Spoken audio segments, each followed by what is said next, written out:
Hello नमस्कार भाई सभी को। ऑल टाइम टॉपर्स के डिजिटल प्लेटफॉर्म पे आप सभी का स्वागत है। तो कैसे हो भाई सभी? अच्छे हो, मस्त हो, स्वस्थ हो? चलिए भाई देखो शुरुआत करते हैं आज एक नए प्रश्न के साथ में। तो आज अपना प्रश्न है भैया न्यायपालिका, यानी कि अपना जो सर्वोच्च न्यायालय है उससे संबंधित प्रश्न है। ठीक है, और यहाँ से अपने मैंने आपको पहले भी बताया था कि दो दो नंबर के 5 प्रश्न, 5 नंबर के 2 प्रश्न, टोटल 7 प्रश्न अपने इस यूनिट से बनेंगे। अब इस यूनिट में अपन ने संविधान के बारे में भी चर्चा की, न्यायालय के बारे में भी अपन चर्चा करेंगे, आगे दोस्तों अपनी राज्यसभा लोकसभा के बारे में भी चर्चा करेंगे, फिर उसके बाद विधानसभा और विधान परिषद के बारे में भी चर्चा करेंगे। तो आपको बहुत अच्छी तरह से पढ़ना है और कौन सा प्रश्न किस तरह से आ जाए। ठीक है, तो आपको यहां पर छोटे छोटे पॉइंटों का याद रखना है, उन पॉइंटों से अपने उत्तर को लिख करके आना है। ठीक है, तो शुरुआत करें भाई। चलिए तो देखो अपना प्रश्न है दोस्तों यहां पर न्यायपालिका यानी कि जुडिशियरी की अपन बात करें। किसकी? जुडिशियरी की अपन यहां पर बात करते हैं। तो न्यायपालिका की आज अपन चर्चा करते हैं। तो देखो यहां पर अपना प्रश्न है कि सर्वोच्च न्यायालय जो है दोस्तों, क्या सर्वोच्च न्यायालय के गठन एवं क्षेत्राधिकार की विवेचना कीजिए, यानी कि कैसे सर्वोच्च न्यायालय का गठन किया गया और उसका जो क्षेत्राधिकार है यानी कि जो विस्तार है वो कितने क्षेत्र में है उसका। ठीक है, यानी कि उसके जो बनाए गए जो नियम है, जो कानून है दोस्तों, वो पूरे देश पर किस तरह से लागू होते हैं, उन क्षेत्राधिकार की बात करें। यानी कि discuss the composition and jurisdiction of supreme court की बात करें। अथवा में दोस्तों इस तरह से भी इस प्रश्न को पूछा जा सकता है कि भारत में सर्वोच्च न्यायालय की जो भूमिका है उसका वर्णन कीजिए, यानी कि explain the role of supreme court in India की अपन यहां पर बात करते हैं। ठीक है, फिर आता है कि भारत में सर्वोच्च न्यायालय की जो शक्तियां हैं और जो कार्य हैं, क्या दोस्तों सर्वोच्च न्यायालय की शक्तियां और कार्य एवं स्थिति की व्याख्या कीजिए, यानी कि वही बात है, वो भूमिका, वो क्षेत्राधिकार की अपन यहां पर बात करते हैं। तो अब इसके उत्तर की बात करें भाई, अब छोटे छोटे पॉइंटों को यहां से समझते हुए जाना। देखो भाई कि भारत में क्या दोस्तों एकीकृत न्यायपालिका, कैसी न्यायपालिका? एकीकृत न्यायपालिका। भाई सर्वोच्च न्यायालय अपना एक ही तो है पूरे देश के लिए, उसकी छोटी छोटी शाखाएं हैं, जैसे हाई कोर्ट। कैसी हैं दोस्तों? हाई कोर्ट, यानी कि हर राज्य के अंदर एक उच्च न्यायालय होता है। तो इस तरह से दोस्तों यहां पर बात करें तो एक दोस्तों देखो कि ये एक दोस्तों केंद्र में एक मुख्य, जैसे केंद्र सरकार होती है, इसके अलावा अन्य राज्यों के अंदर सरकारें होती है, राज्य सरकार, ऐसे ही इसी तरह राज्यों के अंदर उच्च न्यायालय होते हैं। और दोस्तों उन उच्च न्यायालयों के ऊपर एक सर्वोच्च न्यायालय होता है, जिससे ये सभी न्यायालय जुड़े हुए होते हैं, जिसके नियम इन न्यायालयों को मानने पड़ते हैं। ठीक है, तो ये कैसा है दोस्तों? एकीकृत न्यायालय व्यवस्था हो गई। तो भारत में कहां पर? अपने देश में एकीकृत न्यायपालिका जो है उसकी व्याख्या या व्यवस्था की गई है दोस्तों। क्या की गई है? व्यवस्था की गई है। यहां पर बात करें कि पूरे देश के लिए एक ही सर्वोच्च न्यायालय है। बिल्कुल भाई, हमारे पूरे देश के लिए एक ही सर्वोच्च न्यायालय है कि नहीं? बिल्कुल है। कहां पर है? दिल्ली के अंदर है। अब यहां पर बात करते हैं जिसका मुख्यालय कहां पर है? दिल्ली में है। दिल्ली में ही तो है भाई अपना सर्वोच्च न्यायालय। ठीक है, इसके अधीन दोस्तों राज्यों के उच्च न्यायालय जो है वो कार्य करते हैं। बिल्कुल अभी बताया था कि ये दोस्तों उच्च न्यायालय हो गए, ये सर्वोच्च न्यायालय हो गया, ये जितने भी उच्च न्यायालय हैं वो किसके अधीन हैं, किसके उत्तराधिकारी हैं? तो इस सर्वोच्च न्यायालय के अधीन होते हैं। ठीक है, भारत में सर्वोच्च न्यायालय की स्थापना का प्रावधान दोस्तों याद रखना कि भारत में जो सर्वोच्च न्यायालय है आज, इस सर्वोच्च न्यायालय का जो प्रावधान है वो कब किया गया था? तो देखो सबसे पहले 1773 का एक रेगुलेटिंग एक्ट आता है। इस रेगुलेटिंग एक्ट के तहत, क्या इस रेगुलेटिंग एक्ट के तहत दोस्तों या अंतर्गत किया गया था सर्वोच्च न्यायालय का जो गठन किया गया था हमारे, तो वो कब किया गया था? 1773 के रेगुलेटिंग एक्ट के अंतर्गत किया गया, जिसका मुख्यालय जो है, जिसका मुख्यालय कहां था दोस्तों? कलकत्ता में था। यानी कि सबसे पहले जो अपना सर्वोच्च न्यायालय था वो कहां था? कलकत्ता में था। कहां पर था? याद रखना कि सबसे पहले जो सर्वोच्च न्यायालय था वो कलकत्ता में था, बाद में ये कहां आया? दिल्ली आता है। ठीक है, सर्वोच्च न्यायालय का गठन। अब बात करते हैं अपन सर्वोच्च न्यायालय के गठन की, इसकी सर्वोच्च न्यायालय के गठन की, यानी कि composition of the supreme court की यदि अपन यहां पर बात करें तो देखो भाई संविधान के अनुच्छेद 124, इसको जरूर याद रखना कि सर्वोच्च न्यायालय का जो गठन है उस गठन का जो प्रावधान है वो कौन से अनुच्छेद के अंदर है? तो अनुच्छेद 124 में दोस्तों अपने सर्वोच्च न्यायालय की व्याख्या की गई है। किसकी? अनुच्छेद 124 में। तो अनुच्छेद 124 में यहां पर बात करें जिसके गठन की व्याख्या की गई है कि सर्वोच्च न्यायालय का गठन जो है वो अनुच्छेद 124 के अंतर्गत किया गया है। वर्तमान में दोस्तों सर्वोच्च न्यायालय में कुल 31 न्यायाधीश। ये दोस्तों गलत है थोड़ा सा, क्योंकि 2019 में, कब? 2019 में इनकी संख्या बढ़ा दी गई थी।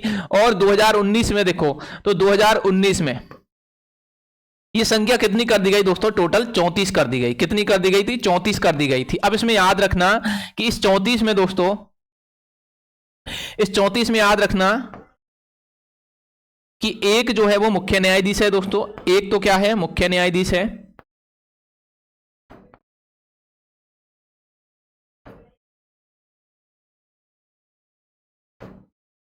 ठीक है। और दोस्तों 33 अन्य न्यायाधीश हैं।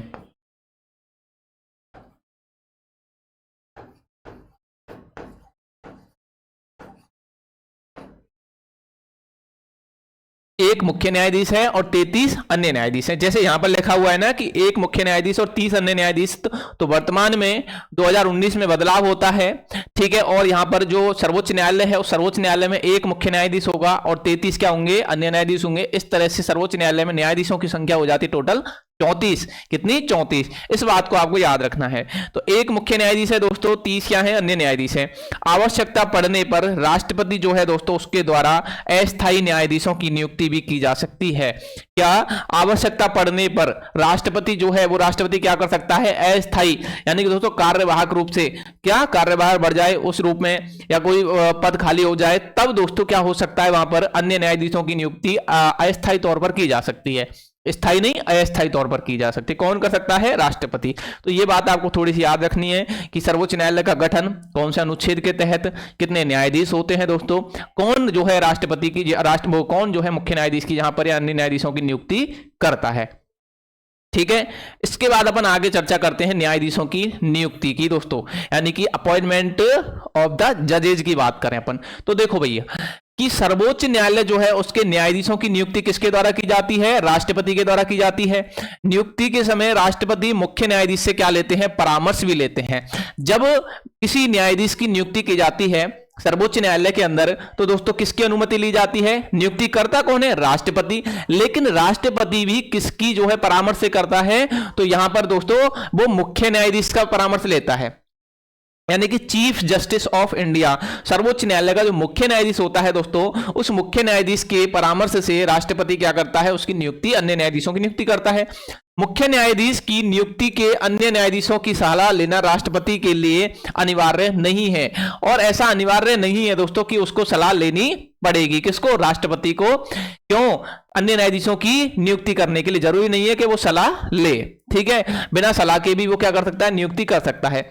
इसके बाद आती है दोस्तों योग्यताएं। सर्वोच्च न्यायालय के जो न्यायाधीश हैं उनकी जो क्वालिफिकेशंस हैं, क्या योग्यताएं चाहिए, उनकी यहां पर अपन बात करें तो देखो सर्वोच्च न्यायालय जो है उसका न्यायाधीश बनने के लिए व्यक्ति में निम्नलिखित योग्यताएं होनी चाहिए। क्या?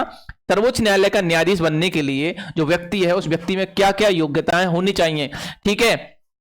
तो देखो किस तरह की योग्यताएं। पहली है कि वह भारत का नागरिक होना चाहिए।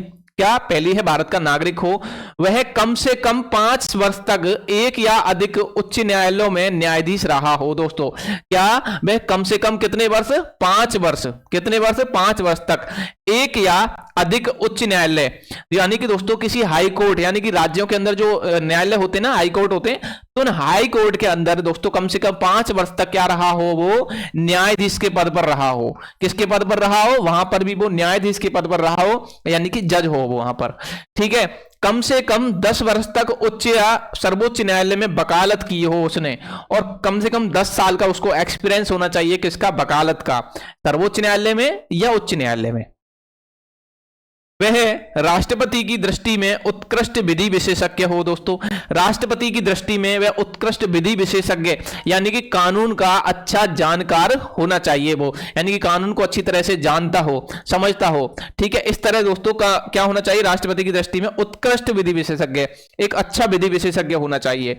इसके बाद बात आती है कार्यकाल की, टेन्योर की बात करें तो सर्वोच्च न्यायालय के जो न्यायाधीश हैं उनकी 65 वर्ष की आयु तक दोस्तों अपने पद पर क्या रहते हैं? बने रहते हैं, यानी कि उनकी रिटायरमेंट की आयु होती है वो कितनी होती है? 65 ईयर होती है। कितनी? तो 65 ईयर जो है उनकी क्या होती है दोस्तों? यहां पर कार्यकाल की अवधि होती है, हटाने की विधि। अब यानी कि अपन सर्वोच्च न्यायालय के जो न्यायाधीश हैं, चाहे मुख्य न्यायाधीश हो चाहे अन्य न्यायाधीश हो, उनको किस तरह से हटा सकते हैं। तो यहां पर बात करें देखो भाई कि न्यायाधीश 65 वर्ष से पहले भी पद छोड़ सकता है। उसकी जो रिटायरमेंट की अवधि तो होती है 65 साल। कितनी साल? 65 साल। लेकिन दोस्तों 65 साल से पहले भी पद छोड़ सकता है। कैसे? स्वेच्छा से अपना त्याग पत्र देकर के स्वेच्छा से छोड़ सकता है, या संसद के द्वारा दोस्तों महाभियोग की प्रक्रिया लाई जाती है, उस महाभियोग की प्रक्रिया के द्वारा किसी भी न्यायाधीश को, सर्वोच्च न्यायालय के न्यायाधीश को पद से हटाया जा सकता है। ठीक है। इसके अलावा बात करें यदि किसी न्यायाधीश पर दुराचार, दोस्तों क्या दुराचार यानी कि बुरा आचरण, या अयोग्यता यानी कि योग्यता नहीं है उसमें, सिद्ध हो जाए तो और संसद के दोनों सदन जो है दोस्तों यानी कि लोकसभा और राज्यसभा उसके विरुद्ध, उस न्यायाधीश के विरुद्ध दोस्तों 2/3 बहुमत से क्या कर दें? प्रस्ताव पारित कर दें। क्या कर दें? प्रस्ताव को पारित कर दें, तो उसे पद से भी हटाया जा सकता, तो भी उसे पद से हटाया जा सकता है। ठीक है। तो यहां पर ये सारी चीजें समझ में आई कि उसकी कार्यकाल कितना होता है दोस्तों? 65 वर्ष का हो सकता है। कार्यकाल 65 वर्ष का होता है। उसको पद से हटाना है तो दोस्तों वो स्वेच्छा से त्यागपत्र दे सकता है। क्या? स्वेच्छा से त्यागपत्र दे सकता है, या फिर दोस्तों उसकी अयोग्यता सिद्ध हो जाए। क्या? अयोग्यता सिद्ध हो जाए, या दुराचार, उसका बुरा आचरण वहां पर सिद्ध हो जाए, तब भी उसको पद से हटाया जा सकता है। या संसद के द्वारा महाभियोग की प्रक्रिया दोस्तों लाई जाती है, जिसमें महाभियोग की जो प्रक्रिया होती है, जिसमें लोकसभा और राज्यसभा के द्वारा, दोनों के द्वारा 2/3 बहुमत से दोस्तों प्रस्ताव यदि पारित हो जाता है दोनों सदनों के सदस्यों के द्वारा, तो भी उसको पद से हटाया जा सकता है। तो ये सारी बातें यहां तक समझ में आई, आशा करता हूं अच्छी तरह से समझ में आई होंगी। इसके बाद अपनी आती है बात दोस्तों सर्वोच्च न्यायालय जो है उसकी स्वतंत्रता और निष्पक्षता की बात करें, यानी कि independence and impartiality of the supreme court की यहां पर अपन बात करें तो देखो भाई कि भारत में सर्वोच्च न्यायालय जो है दोस्तों उसको कार्यपालिका के नियंत्रण से मुक्त रखा गया है। इससे सर्वोच्च न्यायालय को कार्यपालिका के नियंत्रण से मुक्त रखा गया है। किसको? सर्वोच्च न्यायालय को। याद रखनी ये बात, इसकी स्वतंत्रता और निष्पक्षता दोस्तों, इसकी स्वतंत्रता और निष्पक्षता सुनिश्चित करने के लिए निम्न प्रावधान भी किए गए हैं। जैसे न्यायाधीश जो है उनको दोस्तों सरलता से नहीं हटाया जा सकता है। बिल्कुल सही है, अभी आपने देखा था, या तो वो स्वेच्छा से त्यागपत्र दे देगा, ठीक है, या फिर कोई दुराचार सिद्ध हो जाता है, अयोग्यता सिद्ध हो जाती है, तब हट सकता है। या अगर ऐसा भी नहीं है तो उसको लोकसभा और राज्यसभा उनको लगता है कि इसको हटाना है, तब वो दोस्तों उसके 2/3 बहुमत से प्रस्ताव पारित करें। ठीक है। यानी कि दोस्तों अगर आप मान के चलिए कि 2/3 यानी कि 300 व्यक्ति हैं दोस्तों, 300 का 2/3 करते हैं अपन यहां पर दोस्तों, यानी कि कितने बचे? 200 व्यक्ति। यानी कि 300 व्यक्ति में से अगर 200 व्यक्ति लोकसभा के और 200 व्यक्ति दोस्तों राज्यसभा की, इस तरह से यहां पर बांटते हैं अपन। यदि दोस्तों यहां पर इतने व्यक्ति आकर के प्रस्ताव पारित करें तब जाकर के एक न्यायाधीश को हटाया जा सकता है। ठीक है। इसके अलावा यहां पर अपन बात करें, देखो उनकी सेवानिवृत्ति की आयु कितनी वर्ष है? 65 वर्ष है। उन्हें उच्च वेतन और क्या मिलते हैं? भत्ते प्रदान किए जाते हैं। ठीक है। सर्वोच्च न्यायालय का अलग कर्मचारी वर्ग होता है दोस्तों, बिल्कुल होता है, अलग कर्मचारी वर्ग होता है जिसकी नियुक्ति न्यायपालिका के द्वारा ही की जाती है। तो इसका जो कर्मचारी होते हैं अलग से दोस्तों, उनका एक अलग वर्ग होता है। सर्वोच्च न्यायालय के निर्णयों के लिए कम से कम दोस्तों 3 न्यायाधीशों का समूह होता है। क्या? सर्वोच्च न्यायालय के निर्णयों के लिए कितने न्यायाधीशों का समूह होता है? कम से कम 3 न्यायाधीशों का समूह होता है, तब जाकर के सर्वोच्च न्यायालय का कोई निर्णय हो पाता है। ठीक है। यानी कि 3 न्यायाधीश दोस्तों किसी फैसले को देते हैं। कितने न्यायाधीश? 3 न्यायाधीश। न्यायाधीशों को सेवानिवृत्त के पश्चात वकालत करने पर प्रतिबंध है। बिल्कुल, न्यायाधीशों को यानी कि जब वो सेवानिवृत्त हो जाते हैं तो वो किसी प्रकार की क्या नहीं कर सकते हैं? अब वो वकालत नहीं कर सकते हैं, किसी भी कोर्ट में जाकर के वकालत नहीं कर सकते हैं। सेवानिवृत्ति के बाद उन्हें मासिक पेंशन भी दी जाती है। भाई सबको मिलती है, तो आपको पता है जितने भी गवर्नमेंट एम्प्लॉय होते हैं इनको क्या मिलती है? मासिक पेंशन मिलती है। ठीक है। तो पेंशन दी जाती है। इन प्रावधानों के कारण सर्वोच्च न्यायालय स्वतंत्र रूप से और निष्पक्ष भाव से न्याय प्रदान करता है। यानी कि सर्वोच्च न्यायालय की बात करें तो ये निष्पक्ष होता है। निष्पक्ष यानी कि दोस्तों किसी के पक्ष में नहीं होता है। ठीक है। यानी कि वो किसी के पक्ष में नहीं है। वो किसके पक्ष में दोस्तों? वो पक्ष में है जो जिसके साथ गलत हुआ है उसको न्याय कराने में, यानी कि न्याय के पक्ष में है। किसके पक्ष में है? न्याय के पक्ष में है। ठीक है।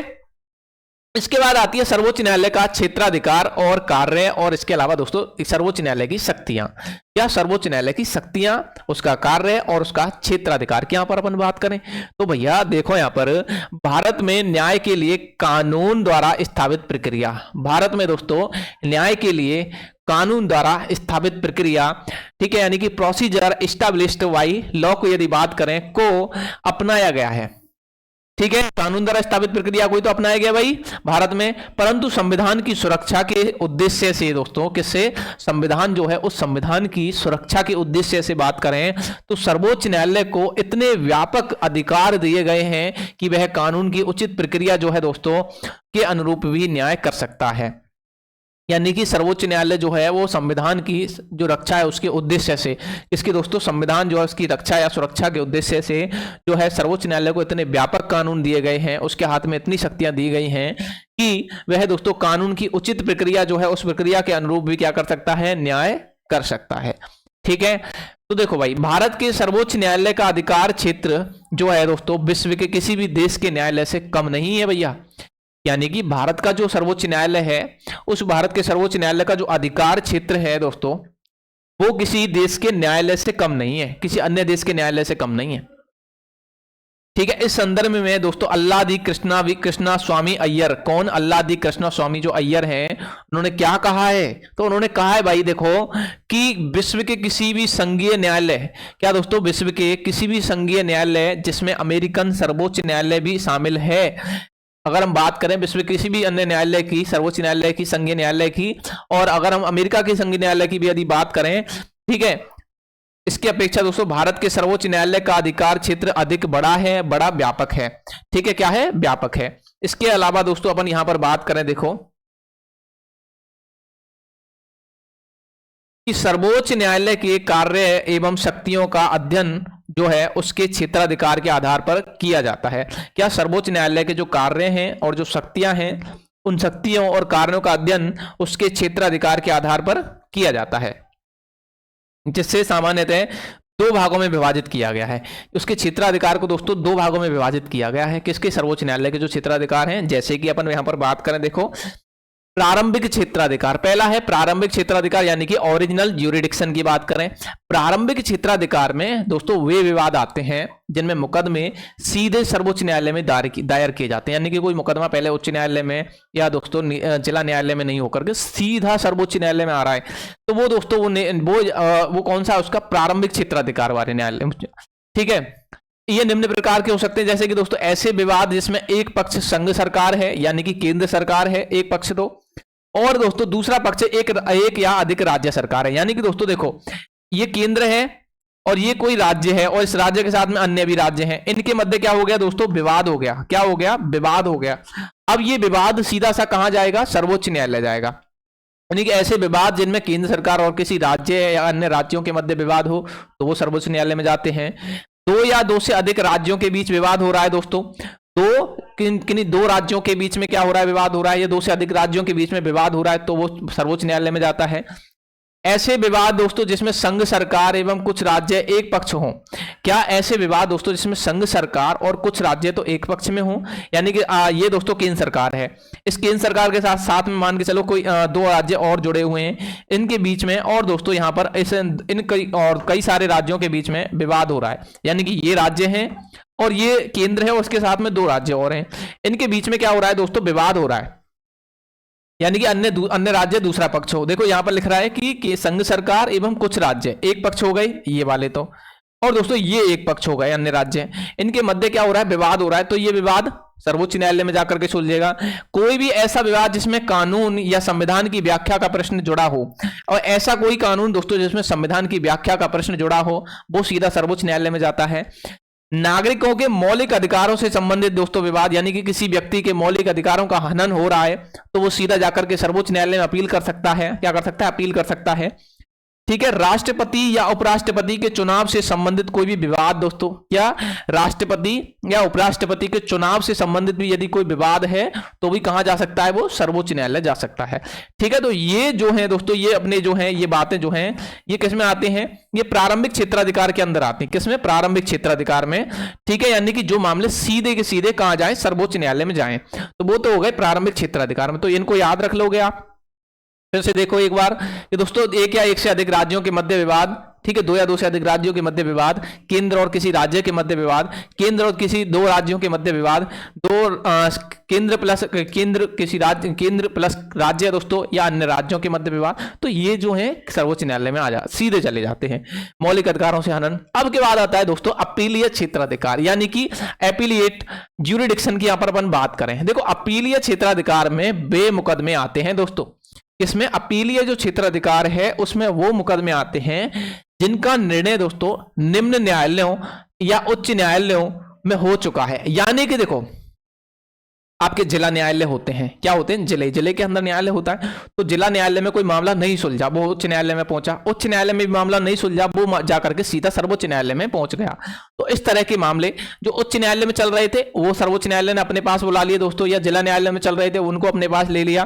तो ये जो है ये किसमें आते हैं, अपीलीय क्षेत्राधिकार में आते हैं। किसमें, अपीलीय क्षेत्राधिकार में। ऐसे मुकदमे जिनमें उच्च न्यायालय यह टिप्पणी करे कि उसमें संविधान की व्याख्या का प्रश्न संबंधित है, यानी कि संविधान की व्याख्या से संबंधित कोई दोस्तों प्रश्न है और वो दोस्तों वहां पर उच्च न्यायालय में वो मामला वहां पर चल रहा है। अब उच्च न्यायालय पर वो मामला नहीं सुलझ रहा है तो उसको सर्वोच्च न्यायालय अपने पास मंगा सकता है। ठीक है, उस मामले को।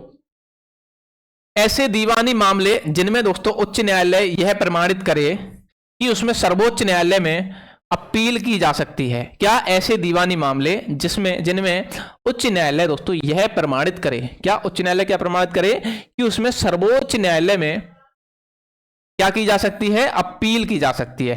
ठीक है, सर्वोच्च न्यायालय में क्या की जा सकती है, अपील की जा सकती है। तो उस मामले को सर्वोच्च न्यायालय में भेज दिया जाता है। ठीक है, दीवानी मामले होते हैं दोस्तों जमीनी विवाद वगैरह। एक होते हैं फौजदारी मामले जिनमें दोस्तों लड़ाई झगड़ा हो जाता है, वो मामले होते हैं। तो लड़ाई झगड़े वाले मामले वैसे तो जिला न्यायालय में ही सुलझते हैं, नहीं अगर सुलझे तो वो हाई कोर्ट में चले जाते हैं, और वहां पर भी अगर वो नहीं सुलझ पाते तब वो जाकर के सुप्रीम कोर्ट में जाते हैं। तो इसी तरह बात हो रही है कि दीवानी मामले जिनमें उच्च न्यायालय यह प्रमाणित करे कि उसमें सर्वोच्च न्यायालय में अपील की जा सकती है कि यहां पर हम ये मामला नहीं सुलझता है, तो इसे अपील कहां की जा सकती है, सर्वोच्च न्यायालय में की जा सकती है दीवानी मामले में। दोस्तों ऐसे फौजदारी मामले, देखो ये आ गया फौजदारी मामले जिसमें निम्न न्यायालय ने व्यक्ति को दोष मुक्त किया है। निम्न न्यायालय यानी कि छोटे न्यायालयों ने क्या कर दिया है, व्यक्ति को दोष मुक्त कर दिया है, छोड़ दिया है, किया हो। पर उच्च न्यायालय दोस्तों ने उसे क्या दिया है, मृत्युदंड दिया हो, लेकिन उच्च न्यायालय ने उसको मृत्युदंड दे दिया। निम्न न्यायालय ने तो कोई छोटा न्यायालय, जिला न्यायालय, उसने दोस्तों दोष मुक्त कर दिया, लेकिन हाई कोर्ट ने उसको क्या कहा, मृत्युदंड दे दिया। तो दोस्तों ऐसे मामले जो हैं वो सुप्रीम कोर्ट जा सकते हैं। ठीक है, जिन मामलों को उच्च न्यायालय ने अपने पास मंगवा कर मृत्युदंड दिया हो, जिनमें उच्च न्यायालय यह टिप्पणी करे कि उसमें सर्वोच्च न्यायालय में अपील की जा सकती है, सर्वोच्च न्यायालय में अपील की जा सकती है, तो इस मामले को सुप्रीम कोर्ट में पहुंचाओ भाई। इसके बाद आता है इसके अतिरिक्त अनुच्छेद 136 की बात करें। किसकी, अनुच्छेद 136 की भैया अपन यहां पर बात करें। देखो तो अनुच्छेद 136 के अंतर्गत सर्वोच्च न्यायालय को यह विशेष अधिकार है कि वे भारत के किसी भी न्यायालय के निर्णय के विरुद्ध, दोस्तों क्या सर्वोच्च न्यायालय को यह अधिकार है कि वे भारत के किसी भी न्यायालय के निर्णय जो है उस निर्णय के विरुद्ध अपील सुनाने की अनुमति दे। यानी कि वो उच्च न्यायालय और दोस्तों जो निम्न न्यायालयों के द्वारा जो दिए गए फैसले थे उनको ना मान करके अपना फैसला सुना सकता है। कौन, सर्वोच्च न्यायालय। ठीक है, यहां बात समझ में आई भाई। परंतु सैनिक न्यायालयों के संबंध में यह अधिकार प्राप्त नहीं है। लेकिन भाई सैनिक मामले, डिफेंस की बात करें अपन, हमारी आर्मी की बात करें, नेवी की बात करें, तो वहां पर सर्वोच्च न्यायालय को कुछ अधिकार प्राप्त नहीं होते हैं। ठीक है, इसके बाद देखो भाई सलाहकारी क्षेत्राधिकार यानी कि एडवाइजरी ज्यूरिडिक्शन की अपन यहां पर बात करें। एक हो गया प्रारंभिक क्षेत्राधिकार, ऐसे अधिकार जिनमें ऐसे मामले जो दोस्तों सीधे सर्वोच्च न्यायालय में जाते हैं। एक होता है अपीलीय क्षेत्राधिकार, जहां पर दोस्तों निम्न न्यायालयों, उच्च न्यायालयों में कोई मामले चल रहे होते हैं, उनको सर्वोच्च न्यायालय में अपील की जा सकती है उनकी।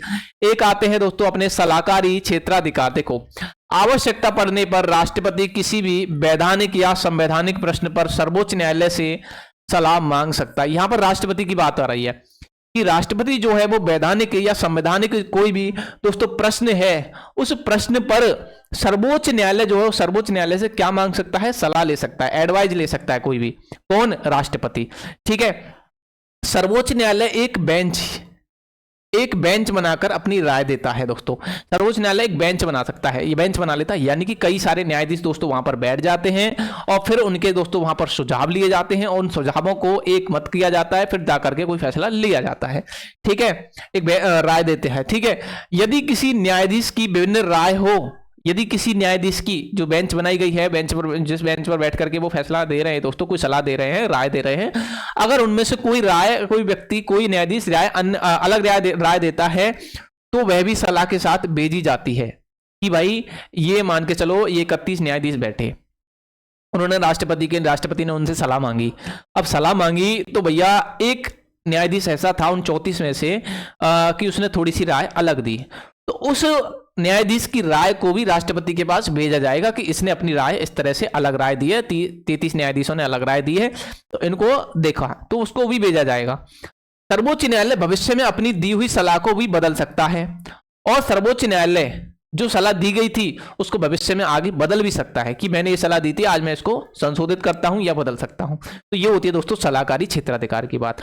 आई बात समझ में? यहां तक इन पॉइंटों को थोड़ा सा याद रखना। इसके बाद अपन बात करें, देखो अगला, कि संविधान की व्याख्या एवं सुरक्षा की बात करें।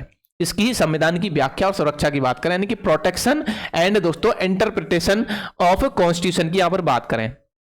तो देखो संविधान, सर्वोच्च न्यायालय दोस्तों, क्या सर्वोच्च न्यायालय जो है उसको संविधान की व्याख्या करने, क्या जो सर्वोच्च न्यायालय है उसको संविधान की व्याख्या करने और उसकी रक्षा करने का क्या है दोस्तों, अधिकार प्राप्त है। किसको प्राप्त है? तो भैया सर्वोच्च न्यायालय को प्राप्त है। ठीक है, इसी आधार पर वह न्यायिक पुनरीक्षण, क्या दोस्तों, इसी आधार पर वह न्यायिक पुनरीक्षण यानी कि जुडिशियल रिव्यू कहते हैं ना, पुनरीक्षण करना, एक तरह से दोस्तों अवलोकन करना, जांच करना, ठीक है, का प्रयोग करता है। क्या करता है? प्रयोग करता है। कोई भी संसदीय कानून या प्रशासनिक आदेश संविधान के अनुरूप है या दोस्तों नहीं है, इसका अंतिम निर्णय सर्वोच्च न्यायालय ही करता है। क्या दोस्तों, क्या लिखा हुआ है कि कोई भी संसदीय कानून, संसद के द्वारा कोई भी बनाया गया जो कानून है वो संविधान के अनुरूप है या नहीं है, इस पर निर्णय जो करता है, अंतिम निर्णय वो कौन करता है? तो वो सर्वोच्च न्यायालय करता है। कौन करता है? सर्वोच्च न्यायालय करता है। ठीक है, यहां तक बात समझ में आई भाई? इसके बाद आता है दोस्तों अभिलेखीय न्यायालय। सर्वोच्च न्यायालय कैसा है? अभिलेख न्यायालय है। कैसा है? अभिलेख न्यायालय। देखो भाई बात करें, सर्वोच्च न्यायालय एक अभिलेख न्यायालय है। कैसा है? इस बात को याद रखना, सर्वोच्च न्यायालय एक अभिलेख न्यायालय है। इसके निर्णय सभी न्यायालयों पर बाध्यकारी होते हैं और इसके जितने भी निर्णय होते हैं सर्वोच्च न्यायालय के भी, वो सभी न्यायालयों के लिए क्या होते हैं? बाध्यकारी होते हैं, यानी कि उनको मानने पड़ते हैं, माननीय होते हैं। ठीक है, क्या होते हैं? माननीय होते हैं कि सर्वोच्च न्यायालय का निर्णय है और ये मानना पड़ेगा। इन्हें प्रमाण के रूप में प्रस्तुत किया जाता है। इसके रूप में, इन्हें प्रमाण के रूप में दोस्तों प्रस्तुत किया जाता है। जब कभी जरूरत पड़ जाए तो एक प्रमाण के रूप में तो प्रस्तुत कर दिया जाता है कि ये सर्वोच्च न्यायालय का ही कोई पुराना क्या है? फरमान था भाई। कोई अन्य न्यायालय इसके विरुद्ध निर्णय नहीं दे सकता है, यानी कि इस निर्णय के विरुद्ध कोई अन्य न्यायालय इसके विरुद्ध क्या नहीं दे सकता? अपना फैसला नहीं दे सकता है। ठीक है, परंतु सर्वोच्च न्यायालय स्वयं अपने पूर्व निर्णयों को बदलने के लिए बाध्य नहीं है और सर्वोच्च न्यायालय जो है वो अपने पूर्व में जो निर्णय दिए गए हैं उन निर्णयों को बदलने के लिए क्या नहीं है? बाध्यकारी नहीं है, किसी के दबाव में नहीं है। वो कैसा है? निष्पक्ष न्याय करता है। कौन? सर्वोच्च न्यायालय की बात करें। इसके बाद दोस्तों अपन बात करें, देखो भाई, अभियोग स्थानांतरण की शक्ति। कैसी दोस्तों? अभियोग स्थानांतरण की शक्ति, यानी कि पावर टू ट्रांसफर केसेस की बात करें। देखो भारत में दोस्तों महान्यायवादी, जिसको एडवोकेट जनरल कहते हैं, महान्यायवादी एडवोकेट जनरल को कहते हैं, तो दोस्तों उसके अनुरोध पर, इसके अनुरोध पर, महान्यायवादी के अनुरोध पर सर्वोच्च न्यायालय को यह अधिकार है कि वह एक या अधिक उच्च न्यायालयों में लंबित जो मुकदमे हैं दोस्तों उनको अपने पास मंगवा कर निर्णय कर सकता है। क्या दोस्तों? भारत के महान्यायवादी जो है उसके अनुरोध पर महान्यायवादी क्या करता है? अनुरोध करता है सर्वोच्च न्यायालय से और कहता है कि उच्च न्यायालय में चल रहे लंबित मामले, यानी कि बहुत पुराने जो केसेज हैं दोस्तों, बहुत पुराने जो मामले जो चल रहे हैं, लंबित पड़े हुए हैं, उनको अपने पास मंगवाओ और उनका फैसला जल्दी से सुनाओ, यानी कि बहुत टाइम हो गया है। ठीक है, अपने पास मंगवा कर क्या कर सकता है? निर्णय कर सकता है दोस्तों। ठीक है, यहां पर ये बात समझ में आई आपको। इसके बाद देखिए भाई, स्वयं के निर्णय बदलने का अधिकार। किसके निर्णय? स्वयं के निर्णय बदलने का अधिकार। दोस्तों right to change its own decision की बात करें, right to change own decision यानी कि स्वयं खुद के निर्णय जो दिए गए थे सर्वोच्च न्यायालय उनको बदलने का अधिकार यदि बात करें। यद्यपि सर्वोच्च न्यायालय दोस्तों उसके निर्णय जो है अन्य सभी न्यायालयों में मान्य होते हैं, सर्वोच्च न्यायालय के जो निर्णय होते हैं वो अन्य न्यायालय जो है दोस्तों उसमें क्या होते हैं? मान्य होते हैं। बिल्कुल सही है। फिर भी उसे यह अधिकार है किसको? सर्वोच्च न्यायालय को, कि वह अपने पूर्व निर्णय को परिवर्तित कर सकता है। क्या कर सकता है? जो पहले निर्णय दिया गया था सर्वोच्च न्यायालय के द्वारा उनको क्या कर सकता है? वो बदल सकता है। लेकिन उसने जो दिए थे निर्णय उनको वो अन्य न्यायालयों को क्या होंगे? माननीय होंगे, यानी कि उनको उनका बाध्यकारी है भाई, उनको मानना पड़ेगा उसको। इसके बाद अपन बात करते हैं अन्य कार्य यानी कि अदर फंक्शंस की बात करें। देखो उपरोक्त शक्तियों के अतिरिक्त सर्वोच्च न्यायालय जो है उसके अन्य महत्वपूर्ण कार्य भी हैं दोस्तों। क्या? उपरोक्त अभी जो अपन ने शक्तियां पढ़ी, प्रारंभिक क्षेत्राधिकार पढ़ा, अपीलीय क्षेत्राधिकार पढ़ा, सहकारी क्षेत्राधिकार पढ़ा, इसके अलावा भी अन्य जो शक्तियां हैं उनकी अपन यहां पर बात करें तो देखो सभी न्यायालयों के संचालन के नियमन बनाने का अधिकार है। क्या? जितने भी न्यायालय हैं उन न्यायालयों के संचालन के नियम बनाने का अधिकार किसको है? सर्वोच्च न्यायालय को है। इसके बाद देखो राष्ट्रपति संघ या राज्य लोक सेवा आयोग जो है उसके अध्यक्ष एवं सदस्यों को तभी हटा सकता है दोस्तों जब उन्हें सर्वोच्च या उच्च न्यायालय द्वारा दोषी ठहराया गया हो। या दोस्तों राज्य लोक सेवा आयोग, जैसे कि आरपीएससी की बात हो रही है यहां पर, और ये तो एक हो रही है यूपीएससी की। देखो यहां पर बात करें दोस्तों राष्ट्रपति संघ या राज्य लोक सेवा आयोग, ठीक है, राज्य लोक सेवा आयोग दोस्तों, यानी कि देखो ये अपना राजस्थान पब्लिक सर्विस कमीशन हो जाता है जैसे किसी भी स्टेट के लिए, यूपीएससी हो जाता है दोस्तों यूनियन पब्लिक सर्विस कमीशन, संघ लोक सेवा आयोग जो होता है जो बड़ी बड़ी परीक्षाएं प्रशासनिक जो परीक्षाएं होती है ना उन परीक्षाओं को कराता है। तो इसके जो अध्यक्ष होते हैं दोस्तों, इनके जो अध्यक्ष होते हैं, इनके जो सदस्य होते हैं उनको तभी हटा सकता है सर्वोच्च न्यायालय जब उन्हें दोस्तों राष्ट्रपति, कौन? राष्ट्रपति इनको तभी हटा सकता है जब सर्वोच्च या उच्च न्यायालय के द्वारा इनको दोषी ठहरा दिया गया हो। यानी कि ये सर्वोच्च न्यायालय उच्च न्यायालय की नजर में अगर दोषी हैं तो राष्ट्रपति इनको तभी हटा सकता है। उच्च एवं निम्नलिखित निम्न न्यायालयों के निरीक्षण का अधिकार दोस्तों। क्या उच्च एवं निम्न न्यायालय जो है यानी कि हाईकोर्ट जो है, हाईकोर्ट जो राज्यों के अंदर होता है, जिला न्यायालय जो कि दोस्तों जिलों के अंदर होता है, उनके निर्णय जो होता है, उनके न्यायालय जो है उनके निरीक्षण का अधिकार उनके क्या कर सकता है दोस्तों? तो सर्वोच्च न्यायालय, उच्च न्यायालय और जिला न्यायालयों का निरीक्षण कर सकता है कभी भी आकर के, ठीक है। न्यायाधीश जो है दोस्तों उनके लिए आचार संहिता के नियम बनाना, क्या न्यायाधीशों के लिए आचार संहिता के नियम बनाए जा सकते हैं। अपने कर्मचारी वर्ग की नियुक्ति करना, तो यहां पर दोस्तों जो कर्मचारी होते हैं उच्च न्यायालयों के अंदर, जो सर्वोच्च न्यायालय के अंदर अन्य जो कर्मचारी होते हैं, बाबू वगैरह होते हैं दोस्तों, उनकी जो भर्ती वगैरह होती है तो उनको कौन कराते हैं? जो न्यायाधीश जो होते हैं दोस्तों, यहाँ पर जो इनकी जो नियुक्ति है ये न्यायालयों के द्वारा ही की जाती है, ठीक है। तो ये अन्य कार्य हो गए। इसके अलावा देखो बात करें अपन सर्वोच्च न्यायालय जो है उसकी स्थिति एवं जो है उसकी भूमिका की बात करें, यानी कि सर्वोच्च न्यायालय की पोजीशन की बात करें, यानी कि role of the supreme court, इसकी क्या भूमिका है भाई? तो देखो भैया सर्वोच्च न्यायालय की तो भाई सबसे बड़ी भूमिका है। क्यों भाई? सही बोल रहा हूं, सबसे बड़ी भूमिका है इसकी। तो देखो भारत में सर्वोच्च न्यायालय की स्थिति और भूमिका को निम्न बिंदुओं से समझा जा सकता है। जैसे क्या क्या बिंदु हैं जिनसे अपन सर्वोच्च न्यायालय की भूमिका को यहां पर समझे भाई? देखो तो यह देश का सबसे बड़ा और अंतिम न्यायालय है, बिल्कुल है भाई, सबसे बड़ा है और अंतिम न्यायालय है सर्वोच्च न्यायालय, ठीक है। इसके निर्णयों के जो निर्णय है उन निर्णयों के विरुद्ध कहीं अपील नहीं की जा सकती, बिल्कुल भाई। सर्वोच्च न्यायालय के जो निर्णय है उसने जो फैसला दे दिया वो ही अंतिम फैसला है, उस फैसले के विरुद्ध आप कहीं पर भी क्या नहीं कर सकते हो? अपील नहीं कर सकते हो भाई। सभी उच्च एवं निम्न न्यायालय इसके अधीन कार्य करते हैं। क्या करते हैं? जितने भी उच्च न्यायालय यानी कि हाई कोर्ट की बात करें, निम्न न्यायालय यानी कि जिला न्यायालयों की बात करें, वो इसके अधीन ही होते हैं। किसके? सर्वोच्च न्यायालय की। भारत में एक संविधान और एकीकृत न्यायपालिका है दोस्तों। भारत में कैसा संविधान है? एक संविधान है सभी के लिए, और दोस्तों एकीकृत न्यायपालिका है, एक ही सर्वोच्च न्यायालय है जिसकी अंतिम व्याख्या का अधिकार सर्वोच्च न्यायालय को है, बिल्कुल भाई। इसे न्यायिक पुनरीक्षण का अधिकार प्राप्त है। किसका अधिकार प्राप्त है? न्यायिक पुनरीक्षण, यानी कि जो न्याय उच्च न्यायालयों ने दिया, जिला न्यायालय ने दिया, उसका पुनः पुनरीक्षण कर सकती है कौन? सर्वोच्च न्यायालय। ठीक है, इसके बाद है यह जनहित याचिका यानी कि पब्लिक इंटरेस्ट लिटिगेशन की बात करें दोस्तों, उनको क्या कर सकता है? जनहित याचिकाओं को सुन सकता है कौन? Supreme court.